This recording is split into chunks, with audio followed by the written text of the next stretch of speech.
Welcome to Money Clearly, the podcast that explains everyday money without the mystery.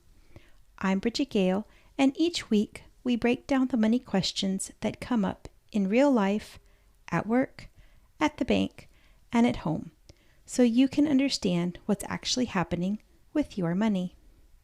Today, we're talking about debit and credit, and why the timing feels so different between these methods of payment. By now, you already know something important. You know money doesn't sit still.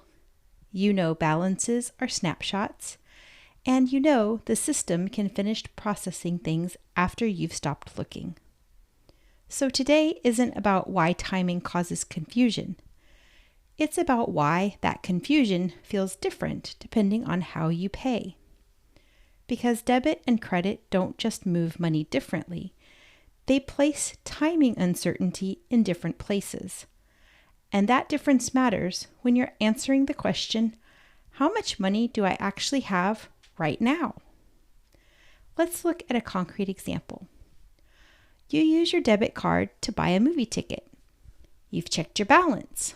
There's enough money in the bank to cover the purchase. Later that day, you make another debit card purchase. Say you're going to the grocery store. The grocery purchase settles first, and the next day, the movie ticket charges finish processing too. When you look at your bank balance, the money for both purchases has been deducted. It's no longer there. With debit, you feel the effect of purchases after only a small delay in time. The account feels tighter, the feedback is faster, and it almost feels immediate because the money leaves your account shortly after you spend it. Now, let's look at the same scenario. The same purchases, but this time on a credit card. You make the same two purchases, movie tickets and groceries. They're both approved. Nothing feels different yet. Today, you look at your checking account and it still looks like nothing's happened. There's the same amount of money that you started with the day before, and the same amount of money is there tomorrow. And that's the difference. With credit, the system still processes your purchases on the same timeline as your debit purchases, but the effect to your bank account doesn't show up right away. You did spend the money, that part already happened, but instead of appearing immediately, those purchases accumulate quietly until the statement closes. That's when the total shows up all at once. It's the same system processing your card, but there's a different moment of impact, which leads to a different experience. That difference isn't accidental, it's structural. Anytime you use a card, there are two very important moments in time that are involved. These are authorization and settlement. Authorization is the system asking, is this purchase allowed right now? And settlement is when the transaction finishes and the money actually moves. Those terms may be familiar since we've previously discussed these moments in time. What's new is whose capacity is being checked during authorization. With a debit card, authorization is checking your balance. It's asking, is there enough of your money in your bank account right now?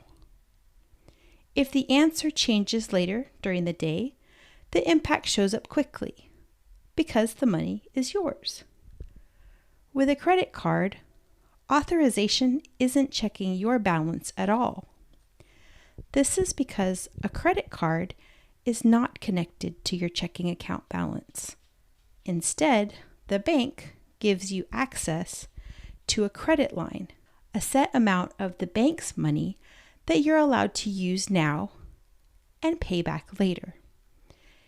If you take any one of your cards and you flip it over, on the back side, you'll see the name of a bank, or you'll see the words issued by, or a bank logo.